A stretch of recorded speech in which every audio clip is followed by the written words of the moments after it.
Welcome back. Thank you for coming. This is one of the last talks of the workshop. Very myself because the computer is in the platform. I'm sorry. Well, let me introduce Professor Santiago Marquez. He's a young researcher at the Research Center for Computational Methods of CONICET and Professor of Computational Fluid Mechanics and Numerical Methods at the Universidad Tecnológica Nacional de Santa Fe. He has a degree in civil engineering and hydraulics and specialization in nuclear technology. He did the PhD at the Universidad Nacional del Litoral and a postdoc here in São Paulo under the supervision of Gustavo. And his area of expertise includes numerical techniques related with finite volumes. He's an expert on that. And, well, free surface flows, fluid mechanics in general, turbulence. He's an expert in open form. He's one of the guys that really knows how to use it. And, well, he's author of 26 journal papers along with continuous work with industry. So, thank you, Santiago.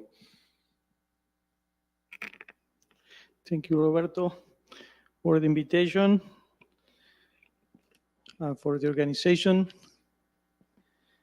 and obviously, thank you, Gustavo, for letting me be here. Well, let's start. I have some animations. Okay. We are talking about why are we here, some of oil mixture dynamics, temperature and textures in the same framework, and a little bit of rotor dynamics.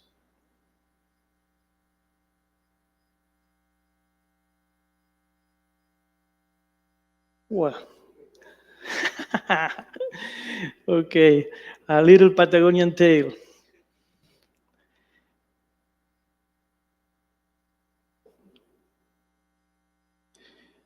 Well, this is in this photo me and some other guys there or kids there. We were maybe just another bunch of kids enjoying the end of the high school, as is usual in Argentina, enjoying the snow, enjoying being together, but also walking among radioactive materials, discovering how to liquefy helium, and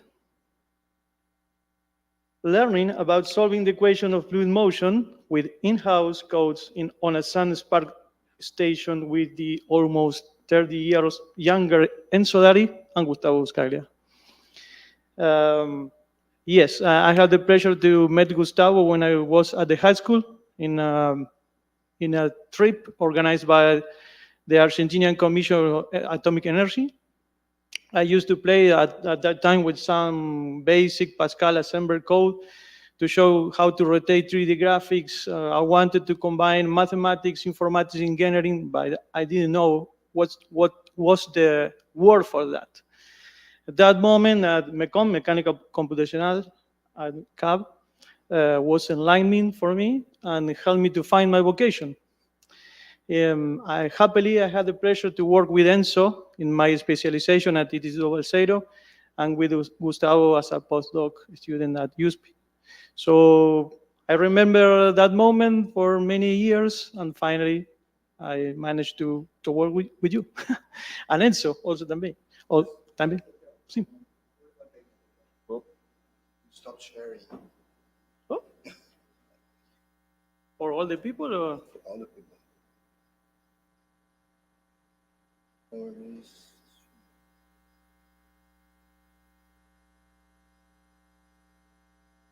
Acho que foi coisa de internet. Foi o mouse.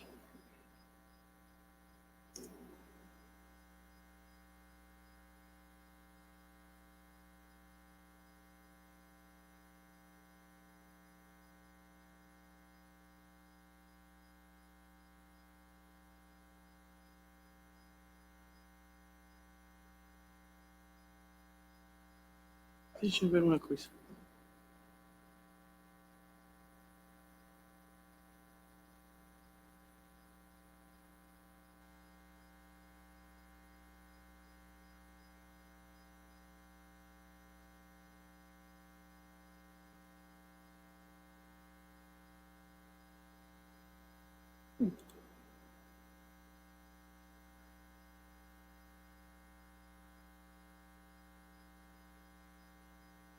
Eu estava imaginando.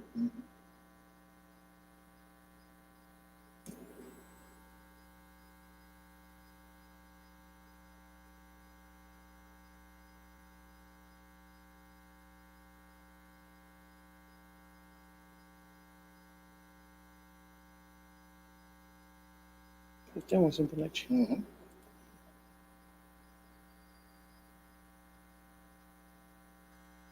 não está.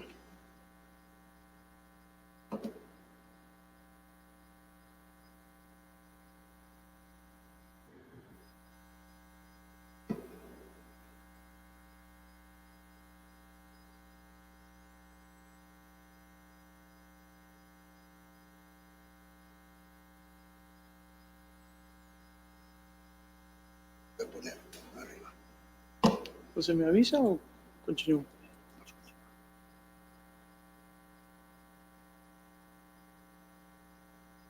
Okay, let's continue.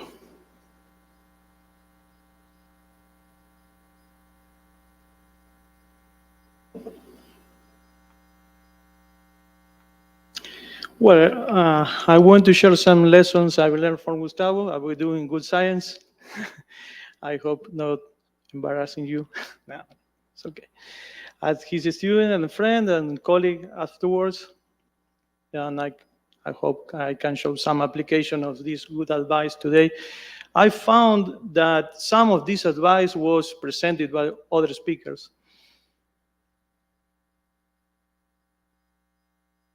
Well, the first one is don't fear. Don't fear starting over, starting from scratch, starting again with another new topic, with new colleagues, etc. Be generous with your knowledge, be generous with your resources. We had a lot of examples today and yesterday of that. Good science. I heard Gustavo saying doing science is showing the differences. And I repeat this to all my students. Bad science, do not do science for the sake of science itself, just to write a paper. You are correct. Make sure your students know when your results are correct. And the opposite, make sure your students know when the results are wrong. Big problems. When developing a new method, ensure it can be implemented for large problems. And we had a big example today or yesterday with Pablo Carrica. Keep your ideas. Take the time to know that your ideas on the plane, in the airport, at your home, etc. And finally, surround yourself with good students. Mentor them. Someone talked about that today, and do it personally. Well, we are working in journal meetings. These are part of my students, but not all of them work in journal meetings. The first one is Valentina. She's an undergraduate student at UTN, and she works with texture journal meetings. Jorge is a graduate student in computational mechanics working with me at UNL. He lives in Comodoro Rivadavia and works in Universidad de la Patagonia San Juan Bosco. He works in experimental and numerical journal meetings. We have also Martin Sanata, also an undergraduate student working in rotor dynamics. Franco is working with Valentina in texture journal meetings, also from UTN. And finally, my great colleague, Federico Cavalieri. We work together at CIMEC. He's on the topic of solid mechanics and mechanism and numerical method for these kind of problems. Well, oil mixture in hydrodynamic journal bearings. We we work with a two-phase Reynolds equation. We formulate that equation based on this hypothesis. This is the geometry of a hydrodynamic general bearing. We use an approximation, a mixture approximation, which is basically a way to represent the bubbles of gas, of vapor you have within the oil film. We use the classical unrolled domain using a Reynolds hypothesis. And the main problem variables are the radii, shaft and journal velocities, eccentricity, external load, and fluid properties. Well, in a hydrodynamic general bearing, you have a shaft inside of a housing which is rotating. This rotation pumps oil in a conversion zone, and the pressure goes up. Then you enter in a diversion zone, and the pressure goes down, potentially causing cavitation. Cavitation in many senses. We will talk about that. Well, our approach is taking the mass conservation equation for the oil and the gas vapor. We then integrate that mass conservation equations using velocity of center of volume, the same approach that was used with Fabian. And you also need fluxes, which are obtained from the Navier-Stokes equations, integrating in the height of the fluid film. After that, we need to set a mixture viscosity. You can obtain that mixture viscosity from the mixture formulation you determine when you mixture both oil and vapor, and the mixture viscosity you obtain is a harmonic mean. But that harmonic mean doesn't allow, at least with our formulation, doesn't allow to fit the experimental results. So we tried with other ones and finally found that the mixture viscosity in this kind of simple mean is the formulation that works. Good. The only difference to this model which we are presenting here, with other ones like the Suber and Doherty, is that both consider the weight sum of the phases to obtain a single expression like this for the Reynolds equation, including a source term that accounts for the phase change. Despite the similarities with the Suber and Doherty model, the lubricant in this case corresponds to a gas with a minimal fraction of condensate, really minimal fraction of condensate, which is not considered in the calculation of viscosity and density. In addition, the distribution of this liquid phase or oil phase is not described by a transport equation. And we do that. Finally, we need a source term which is computed from the material derivative of the volume fraction. Well, for some of the cases of cavitation we are trying to reproduce, or we are reproducing, we use the Rayleigh-Presset equation to represent the dynamics of the bubbles, or the growing and the inverse of the bubble radii. Then, as usual, we have some terms here: the acceleration term, the viscous term, which takes into account the surface and volume viscosity. One term taking into account the surface tension, the effects of the surface tension at the surface of the bubble. And finally, a driven or driver term, which is the difference of pressures inside and outside the bubble.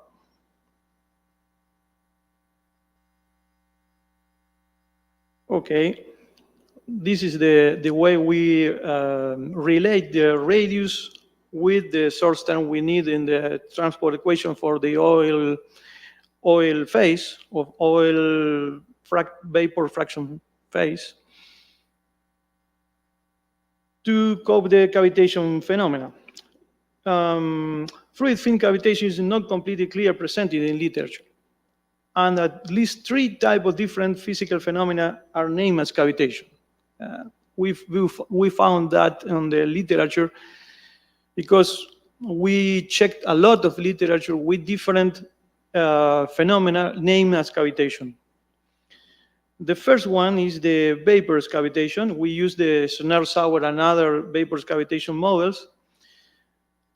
These models are based on a simplified version of the acceleration in the Rayleigh-Preset equation, and surface tension is not relevant. So the only thing you have there is the difference between the pressure and the vaporization pressure.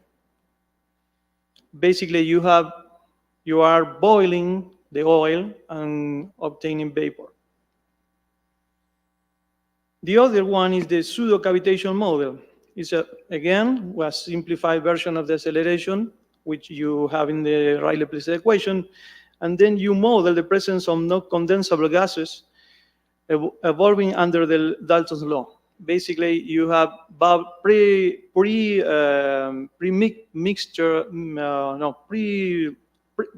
you have bubbles of gas present in the oil before working. It's simple as gas which is mixture in the oil, which is completely useful. Then the bubbles grow and decrease in radius with the difference of pressure. And finally, a type of cavitation which is not completely understood is the gaseous cavitation and the gaseous cavitation model. In this case, it does not rely on the Rayleigh-Preset equation and represent the release and absorption physics through a diffusion model. It is an extension of Henry's law and wasn't presented in the literature before, at least for cavitating journal bearings.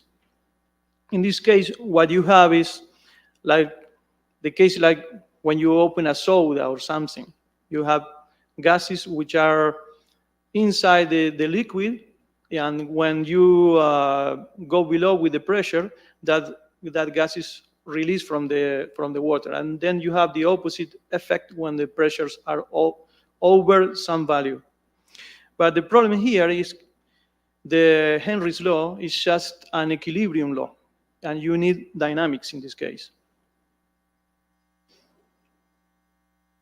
Well, our numerical methods, we need to discretize the pressure equation. We do that with finite volume methods. We need to discretize the volume fraction equation, the transport of the oil or vapor fraction. We do that using TBD method for in order to obtain a second order convergence in space. And in order to obtain second order accuracy in time, even when a segregated approach, since we solve the equations in order, not as a block, we use a strand splitting, which is used to solve the phase change term and volume fraction equations in half time step. We do half time steps in order to solve the source term, which is, what is the pointer? Well, is the, when you read temporal strand splitting, is the equation in the middle. And finally, we use a numerical method in order to compute the shaft motion in dynamic cases. The first thing we did was to conduct a convergence analysis, and in order to do that, we select a case originally proposed by Snyder and revisited by Jaramillo and Buscaglia. Jaramillo and Buscaglia were a very good reference for us, also Roberto. It is a pseudo-cavitation case with 5% of non-condensable gases present in the oil, which vary in volume due to pressure changes, as we presented before, running from the center of the housing at until the equilibrium point. It's a dynamical case. The idea is to run a dynamical case is to obtain convergencies in pressure, volume fraction, and also in position. The reference solution, we have a reference solution with 320 by 160 cells, a very fine solution, or enough fine solution. And then we run other cases with 20, 40, and 18X, and 10, 20, and 14Y. We measured the errors in L1 norm, and the obtained results were very, very good. We obtained second-order conversions in the 3 magnitudes. Here it's important to remark that at the tribology community, usually the tribology community usually does not report convergences. At least the part of the community which is focused on engineering results, maybe on the theoretical part, we had this kind of analysis. And one of the exceptions is the work of Jaramillo and Buscaglia. They show convergences, and we follow that way to work. We pass some vaporous and gaseous cases, the ones presented by Jacobson, which are very well known in the literature, particularly the one for vaporous cavitation. These cases were set experimentally at Chalmers University of Technology in Sweden. Even when the results are often cite the original works by Jacobson with a full set of cases, particularly those for gaseous cavitation, are not publicly available except in physical format. You need to have the book. So we asked to Professor Hakan Nilsson from Chalmers to have access to the library. Federico Zabaleta, former student of Fabian, did the contact, and we obtained that valuable information. The results for vaporous cavitation are really good, really good. We are capturing the points of entering and exiting the cavitation zone. The cavitation zone is the flat zone on the right. And then you need to capture when you are entering to that zone and then exiting that zone. We ran then a second case on gaseous cavitation, or in the nomenclature, or the way to say of Jacobson, the air expulsion pressure, like in the soda can.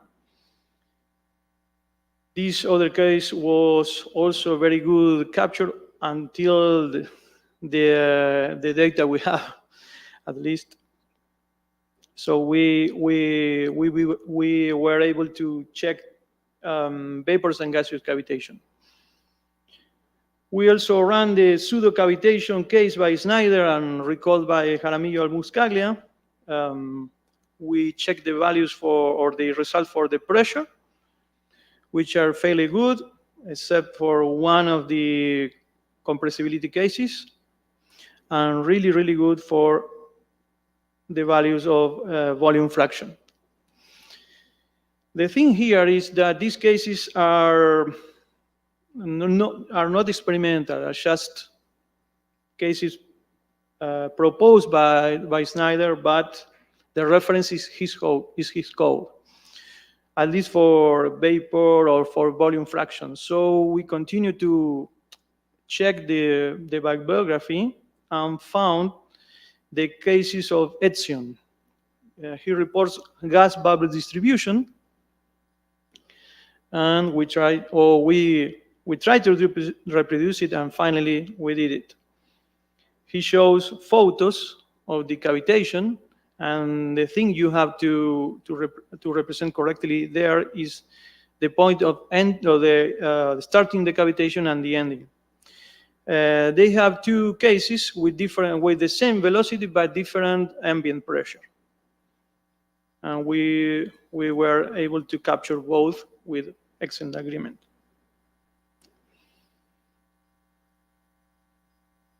Well, finally, we ran a dynamic case. We selected the case proposed by Ausa, Hive, and Buscaglia, which is a representation resembling a typical internal combustion engine cycle, including pulse load.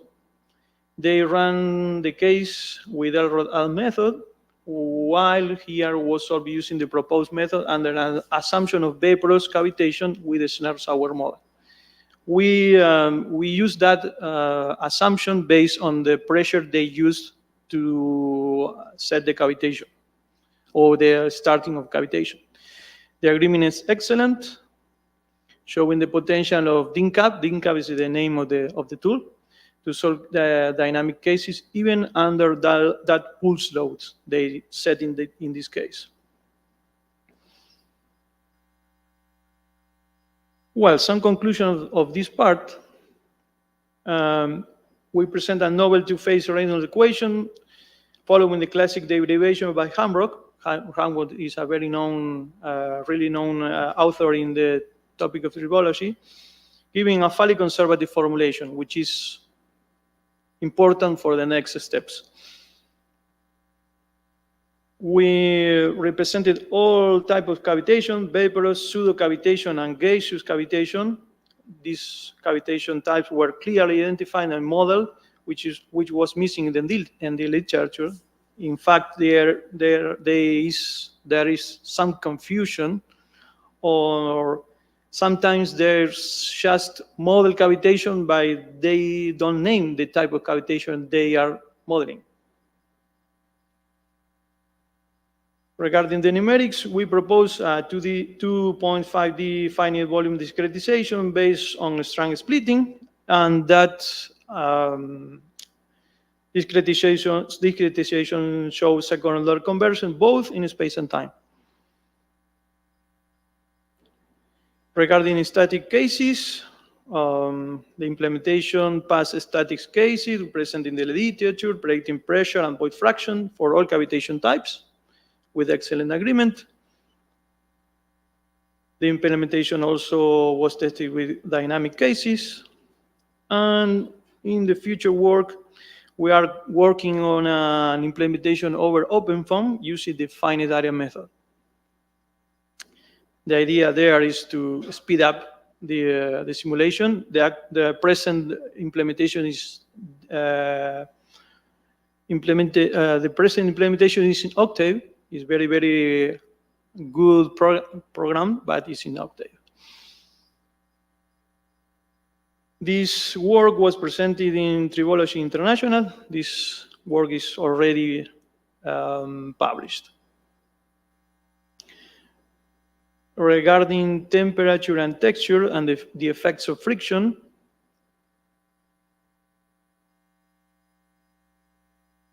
well, the consensus in literature indicates that conservative formulation that we obtained before are required to study general bearings with temperature and texture effects. So this was the next step. The textures over there in the photo are well-defined cavities, either on the housing or on the shaft, with the aim to improve the dynamical response of the general bearings.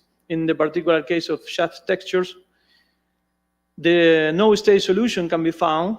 That is important due to the interaction of the texture and the thinner zone of the film.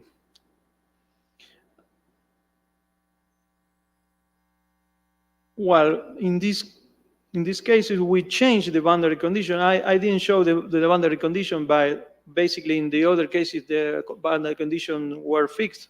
In this case, we are using the inlet-outlet boundary conditions.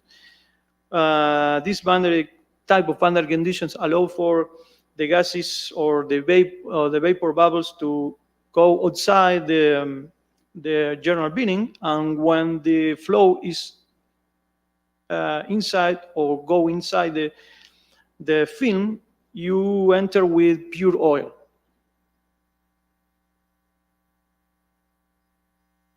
Well, the type of texture we use we test are squares, circles, chevron, and triangles. They are very common in tribology. We also tried a special type of shapes, but I'm not showing that ones here. Well, you have an interaction of some effects there. On the left, you have the friction torque from the Poisson and Couette effects. That leads to dissipation power when you are in rotation. That produces a temperature variation from heat balance, and then a variation on the viscosity. We use the Vogel's law. That law is very common in tribology and was also tested in the test rig in Universidad de la Patagonia by Jorge Palavecino. We tested that experimentally. And finally, when you change the viscosity, the fluid film pressure and void fraction change, affecting the torque, and then the cycle starts again. Then you have a very close relationship between all the variables. Then the first thing we tried to reproduce was the temperature rising because the friction. We use the results of Ferron and collaborators using a fixed velocity and variable load to increment the eccentricity and torque, including temperature effects. The results are there. The experimental values by Ferron are the red triangles on the top, which are well captured by DINCAP in the blue crosses. Additionally, Ferron also proposed a viscosity variation law, and his results are the results on the dashed line, on the red dashed line. And we use that law and reproduce that values. But here is interesting to remark that the Vogel's law, not used by Ferron, predicts better results than Ferron's law itself. It's strange. He proposed a law, but the law doesn't reproduce the experimental results. Well, the Vogel's law is very good capturing his experimental results. We also reproduce his result for the pressure profile, including the temperature effects, and we reproduce the results very well. We also use the results of Profito, and the idea was to obtain or to comply with a golden standard in journal bearing validation. And that golden standard is to reproduce the load carrying capacity and the coefficient of friction, particularly when you want to obtain that values, including the effects of the friction and temperature. And one thing here is, or the problem that the data are very scarce. You don't have many results for load carrying capacity. Then we use the results of Profito and coworkers for a journal bearing with an oil supply. In this work we tested two kinds of journal bearings. One of the journal bearings was the type of inserting the whole journal bearing on an oil bath, submerged. And the other one is using a journal bearing with a supply and then exiting, and the oil which is exiting the journal bearing is recovered and then resupplied on the journal bearing. This is the case of the Profito results. They use a particular law for the viscosity variation. That law was included in the code. And then he presents a correlation between his experimental results and his numerical results. The results from Profito over there are the ones in the triangles, and our results are the ones on crosses and stars. And our results are in very, very good agreement with the experimental data, even surpassing the ones from Profito. We don't know if the comparison is completely fair, but the results are very, very good.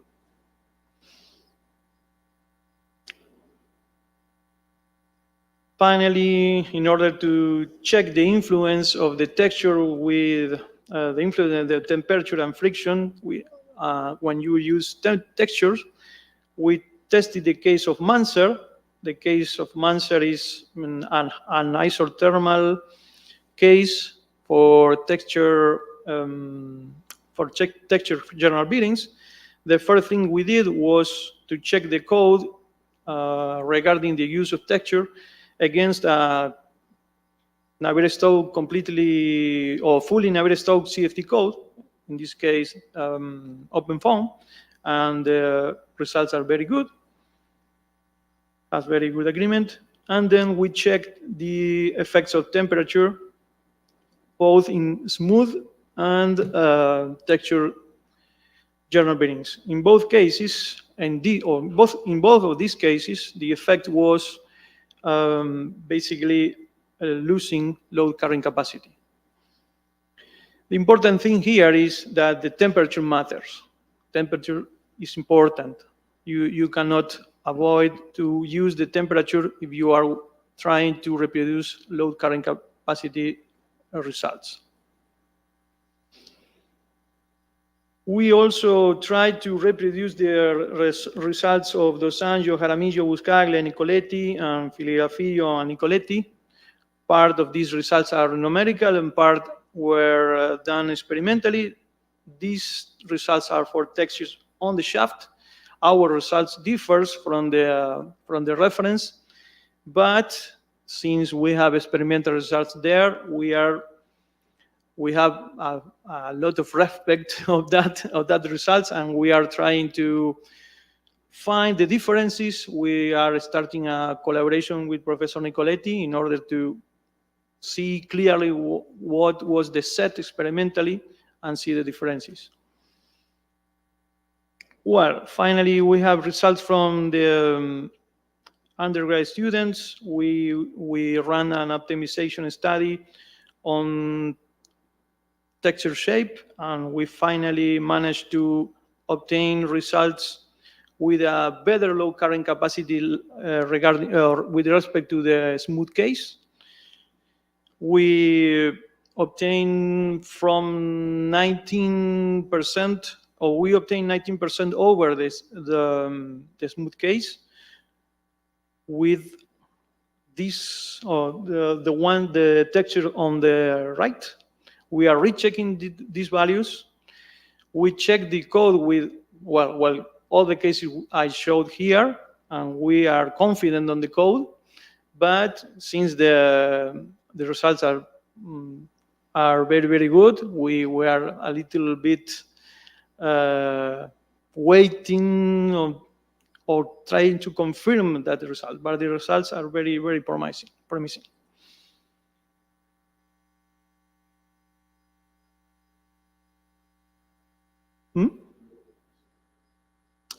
In this case, I'm not showing that, but we are computing that. Well, I'm running out of time, but we managed to incorporate the temperature and friction effects. We try the cases with texture and see the effect of the temperature. We ran a shape optimization of the texture, and the future work is to do that with using machine learning. Well, my final thing is just 2 slides. Is the fluid structure interaction using an axis. That was one of the first goals of the project from the beginning, and we are reaching that point, this kind of problem, an axis with disks supported by two general bearings. We have a flexible axis represented by a finite element method discretization. And the thing we wanted to reproduce here was that spectrum cascade and the effects of oil whip and oil wheel phenomena. That result over there is from Muchinska. You can see there, I don't know if I have a pointer here, but oops. Over there you have the wheel, which is a subsynchronous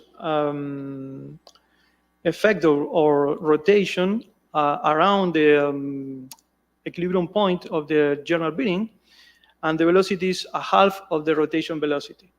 When you start to go up with the velocity, you enter in the classical resonance at the velocity of rotation, and then if you continue to go up, you enter again in wheel to finally enter in a catastrophic mode, which is called whip.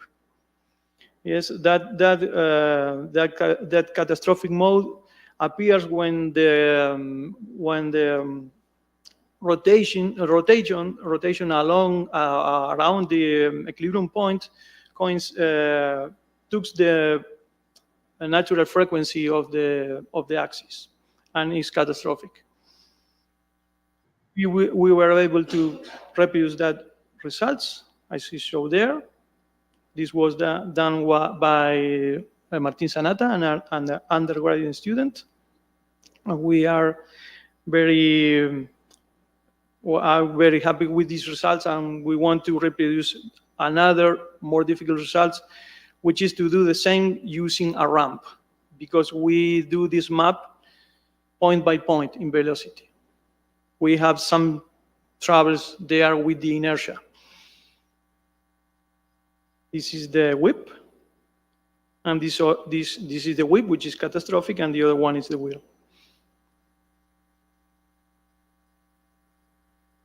Well, we finally managed to implement that fluid structure interaction.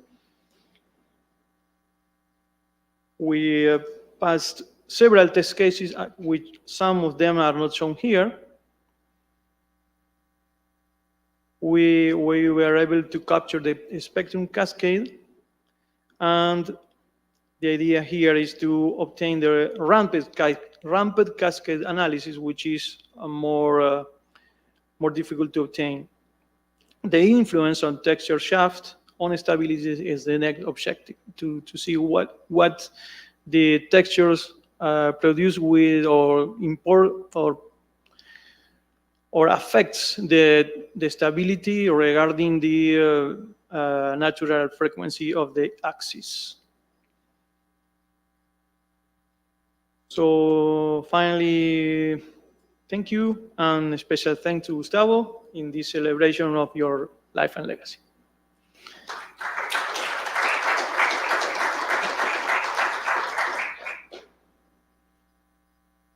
Do you have any questions?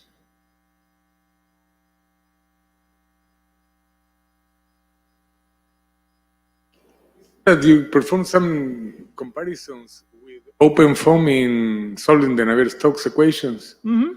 Can you explain a little more? How do you model cavitation in OpenFOAM? You used an already available model. You coded the same model in Navier-Stokes. What did you do? The thing was the following. The OpenFOAM has an immiscible solver for BOF, basically, with phase change. That model is very, very good in static cases, but when you run dynamic cases, the thing is not working. Then we reproduce that formulation in Octave in a 2.5D domain. So when you run static cases, the things go very well. You have basically a source term in your transport equation for the volume fraction. based on the Rayleigh set, etc. It's just that. And it's already ready to use in OpenFOAM. Yes, in static cases, it compares very, very well. You have the result there.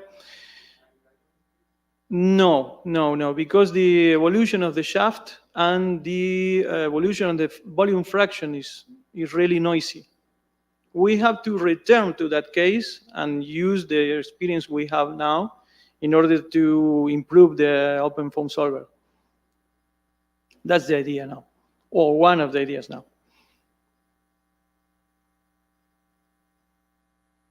Or not, we'll thank Santiago again. Thank you.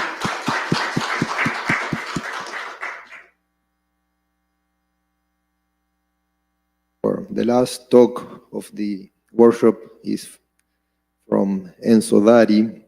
He will probably be connecting in a moment. I don't know if I need to introduce him because actually he will tell the trajectory of his trajectory with Gustavo from the beginning. He's an independent researcher from CONICET, Argentina. He obtained his PhD in nuclear engineering in '94. He's an expert in high-performance computing, mesh generation, visualization, computational mechanics, and a very old friend of Gustavo there. Hello, Enzo. Hello, thanks for the invitation. Thanks, Gustavo. I think I managed to share the last version of the presentation. So, okay, this is it. Okay. Thanks. So, this is a talk about the working in the computational mechanics department in Bariloche. That mid-80s refer to this date over there, July 31, 1985. I think that's a record for the presence in this workshop. I met Gustavo that day. That was the day before our first class in nuclear engineering in the Instituto Balseiro. So in this talk, I will talk about Gustavo's influence in my professional career and well beyond that. Let's say it that way. So to bring context to this, I will talk about the computational mechanics group in Bariloche, and it's intimately associated with the head of the group by the time we joined this group in 1988. That was Fernando Basombrio. Fernando Basombrio was no standard engineer. His degree was an engineer, but he did some stays in Institute Henri Poincaré, renowned Institute of Mathematics, and then he was the head of the mathematics department at the University of Buenos Aires. So he was a very mathematical engineer for the standards. In 1975, in the Centro Atómico Bariloche, he founded the Computational Mechanics Group together with some programmers and graduates in physics. Gustavo Sánchez Sarmiento is well known in our computational mechanics community. And Sergio Pisanetsky, he went to the United States very shortly. So these were the first group of people working in the subject in Bariloche. Fernando was doing a research in the Kernforschungszentrum Karlsruhe, that's chairman for Nuclear Engineering, Nuclear Research Center. During that time, he was working in general relativity and gravitation. He did some works on the subjects. So this just to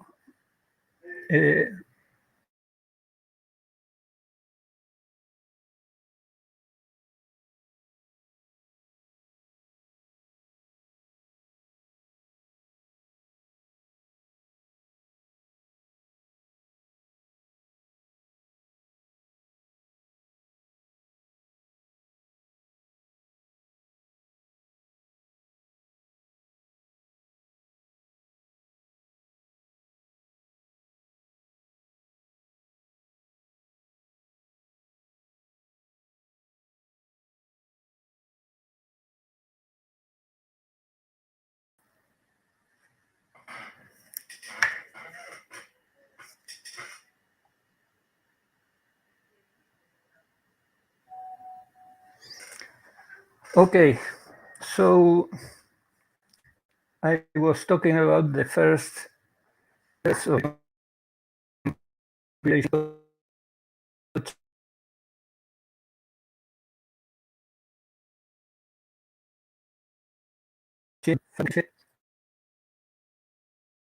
de manera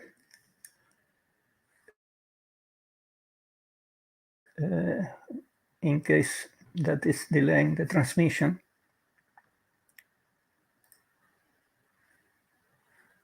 So I hope that you are hearing me.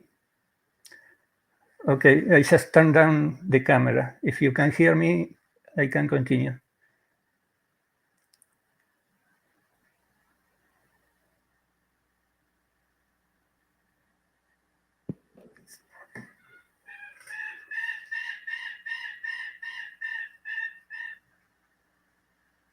Enzo, ¿me estás viendo?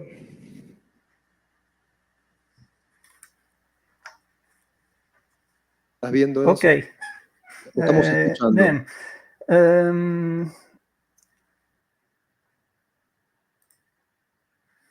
from 1975 to 1985, more people joined the group, mathematicians from University of Comahue, plus one chemical engineer, Margarita Ruda, plus one nuclear engineer, Marcelo Venere, and the kind of work carrying on at these times were something to do with applications in nuclear industry.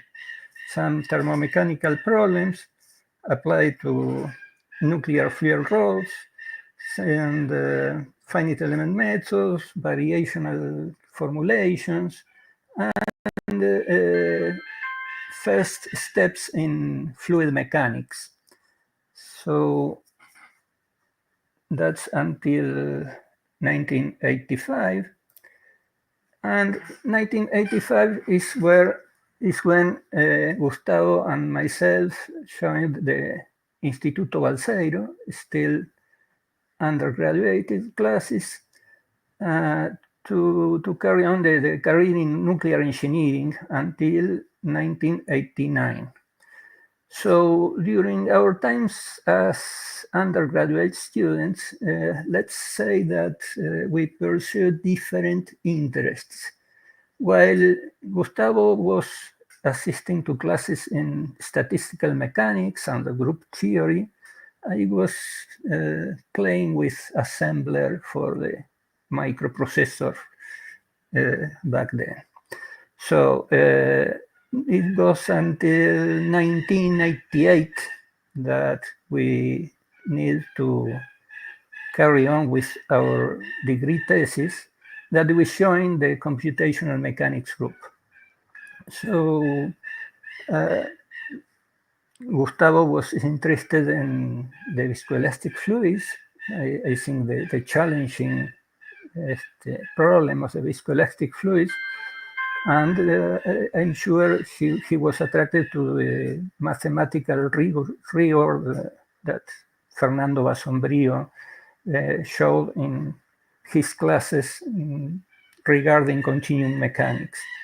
And I joined the group interested in parallel processing.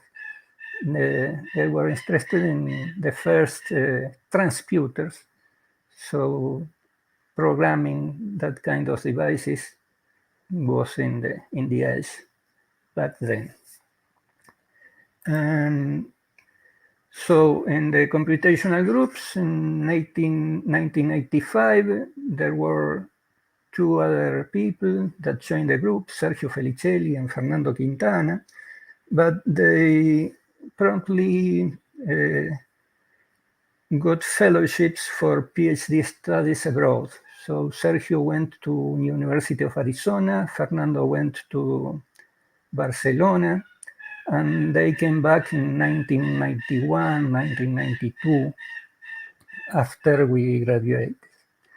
So Sergio Pisaneschi leaves the group, went to USA. Gustavo Sánchez Sarmiento founded his own consulting company in Buenos Aires. And 1987, 1988, with us already in the group, was incorporated Claudio Padra, a mathematician, and Daniela Arnica from computer science. In those years, graduated Santiago Urquiza, working in some viscoplasticity problems, inspired by problems in the nuclear industry. So we graduated in 1989. That are the titles of our degree thesis. Gustavo working in viscoplasticity, thermomechanical coupling, and the original work in parallel programming. That was the starting of my degree thesis, turned into something more general about efficient algorithms in finite elements. So Gustavo got a scholarship from Comisión Nacional de Energía Atómica. I got a scholarship from CONICET, and that was random. We both applied for both scholarships, and then by some act of bureaucracy, one got one scholarship and the other got another. So in these years, these are our first publications in computational mechanics. We were working jointly in non-Newtonian fluid mechanics and some implementation of Lagrange-Galerkin method. My part in those papers was mainly some computational aspects, some efficient techniques. I mentioned something of that in the abstract of the presentation when I'm talking about programming recursive algorithms in Fortran 4. That was what was needed at the time. Mario Storti this morning mentioned something about some library for nearest neighbor involving octrees, and well, that's libraries available nowadays. We have to program in those times in Fortran 4. So the fluids went for part of Gustavo, and some computational aspects was part of my work. I was mainly interested in computational geometry problems. So between 1989 and 1994, we carry on with our doctoral thesis, Gustavo in viscoelastic fluids, and I went into some mesh generation. That this is in 1993, 1994. So now I will show some numerical tools that we developed when Gustavo was in Bariloche.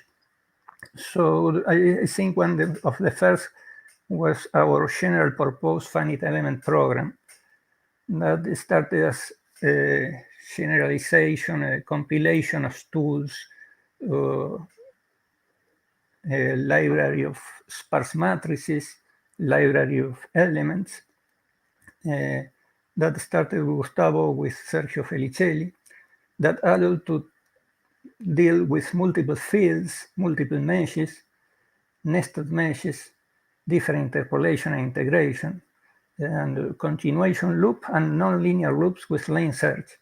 The name general purpose finite element program, the idea was that you only have to program the elemental matrices. This morning, Ramon Codina presented, for example, the Marshall, the element, that complicated element with different spaces for tension, pressure, and velocity. And that was necessary at that time. That was before the stabilization methods were developed. So by having that tool, Gustavo was able to present, to publicate that work over there. Several stress, velocity, pressure, mixed finite elements. So there was various combinations of spaces for the different fields that we were able to solve using that code. So we also developed tools for non-structured, adaptive, 2 and 3D mesh generation and optimization. So that's some of the works we did, and these mesh generators and optimizers were available to our group.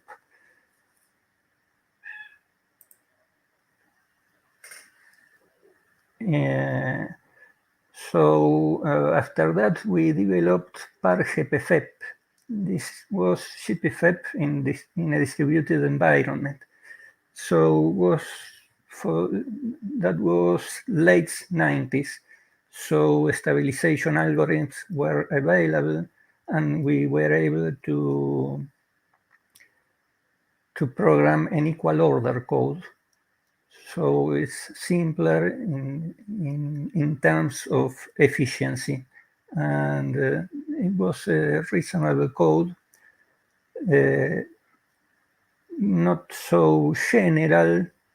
It's a single mesh. Mainly we work with linear elements, but we were able to program a very reasonable finite element method code for Navier-Stokes equation, eventually with Bucinesque. So I don't know if Adrian Leu is over there, but I was reviewing the code, the most intricate part of the code regarding the parallelism a few years later, and I didn't remember the profound complexity of that code. So I figured out that in that time, I just said, Adrian, hey, program this. It's so sort of this way. And then Adrian programmed it, and it worked. And I only realized a few years later the real complexity of that code. Sorry, Adrian, about that. Okay.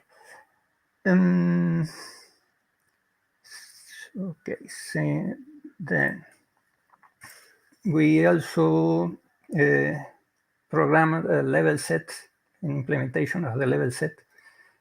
That was with Fernando Muth, 2006, perhaps before. And then that code was used by AUSAS. I think that some results was what Santiago showed a few minutes ago. And we got a level set code working within our toolbox. And then some other works about black box decomposition that Pablo Blanco talked about it yesterday. So iterative storm coupling, dimensional heterogeneous models, very useful for hemodynamic models, and a couple of works on the subjects. So this workshop is about computational mechanics for industry. So I will show some of the industrial applications of that times. One of the first was a work for Fábrica Argentina de Telas Engomadas, Argentine factory for rubberized fabrics, that was interested in some computations of viscoelastic fluids. That was a reasonable model for the rubber in tires. FATE is the commercial trademark. It's a well-known tire in Argentina. So it led to a scientific work, a paper, that the company was not very interested in spending money in the subject. So many other projects had to do with nuclear applications. There was a problem with the pressure tubes in Candu nuclear power plants regarding the migration of hydrogen. It was a thermally assisted diffusion problem. So the hydrogen migrates through the metal matrix, and there is a change of phase and fragilization, and it could have serious consequences on the integrity of the plant. So there was a considerable effort put in that study. Then, in the first years of this century, we worked in the Opal research reactor. We modeled the cold neutron source, a small recipient of some 20 liters of liquid deuterium at 18 Kelvin. We work also in the reflector tank, in the decay tank, and in the chimney of the reactor. Some thermofluid dynamics components of this plant is a research reactor. And there were works also in lubrication. I was not directly involved in these works. I remember people from Lyon and some interest from the Renault company. So, following with industrial applications, this was after Gustavo left our group, but I always like to show this problem for the kind of problems that we like to tackle. So this is a draining of a tank. That's the problem. How much time it takes to drain the tank. It's related to security of the nuclear reactor. The nuclear reactor needs the tank to be full to operate. So one of the security mechanisms is to drain the tank. So we were called by INVAP, asking if we got a cluster big enough to run the cold fluent. They already have the mesh, the finite element mesh, and they don't have a sufficient powerful machine. So our response was, well, let's try with our tools. Well, we can try to use ParGPFEP, and in our cluster, let's take a look at this problem. And what was our first intention? Well, use FEMCO, our Navier-Stokes code, to solve the problem. And it's turned out that our implementation of the free surface method was not robust enough. So perhaps with Gustavo, tal vez, perhaps Roberto, we could have managed to use our code for the free surface, but it was a good opportunity to start using OpenFOAM. So the free surface treatment, we did it with OpenFOAM. And then the mesh, where we got plenty of experience in mesh generator, and we were able to optimize the degrees of freedoms necessary to run the code, but the problem was still too large for our cluster. So an apparently unrelated line of work, that was the black box decomposition ideas, was the key to solve our problem.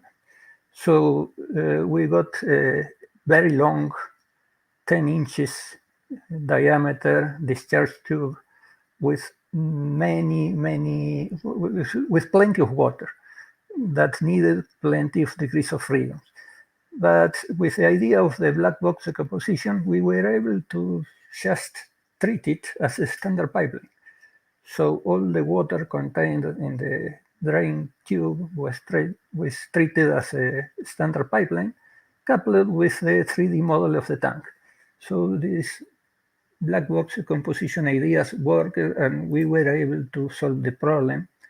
That's an image of the 3D component, the reflector tank at mid capacity. And well, we were able to solve the problem. Well, to finish, I will show some of the present lines of works in the computational mechanics group. And what I'm doing now is some applications in hemodynamics, some computations about the fluid flow in specific patient-specific configurations. So this is surgery that are needed in a few cases, 4 or 5 cases a year in Hospital Garrahan in Buenos Aires. And every patient has his unique geometry. And knowing before the surgeries what will be the fluid flow, it helps to make a decision about what line of treatment to follow. So other persons in our group are working with DNS. This is a recent work by one of Mariano Cantero's students, Santiago Zúñiga. He's carrying on a doctoral thesis in Bariloche, but jointly with University of Florida. So he had access to a big cluster in Florida. I think it's the biggest cluster with NVIDIA cards, and was able to solve a really big problem of Navier-Stokes coupled with buoyancy terms. This is a simulation of a fire. We also got a line of work on porous media. This is the work of Federico Teruel. And we were also doing some experiences in lattice-Boltzmann model, jointly with Alejo Clause from Tandil. And we were able to simulate some boiling processes and two-phase modeling using lattice-Boltzmann. And finally, another line of work, recent line of work in our group is a pore-elastic model to treat seismic wave propagation in saturated porous media. Analyzing the propagation of the waves makes possible to characterize some geological reservoirs, for example, the presence or not of fractures, if the fractures are connected or not connected, and has many applications in prospections and geological repository for nuclear waste, exploration, production of hydrocarbons, etc. So finally, to summarize, this is the present integration of our staff.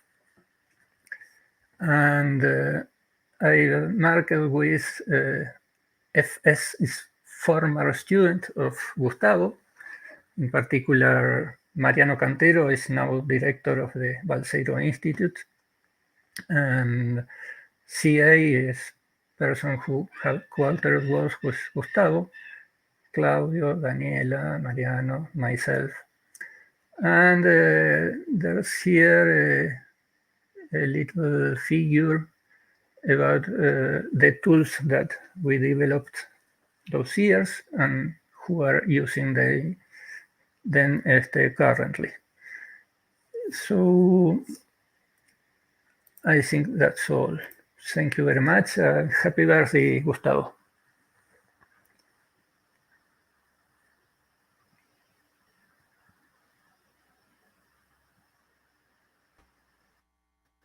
Thank you, Enzo. Well, this is the last talk. Perhaps Gustavo wants to say something, but we will have a meet call where you can join, Enzo, anyone else that is watching. It will not be transmitted by YouTube because there could be some technical problem. So it will be a Google Meet call. Okay, Enzo? Okay. You have Send the the link. link. You have the link? Okay. Thank you very much.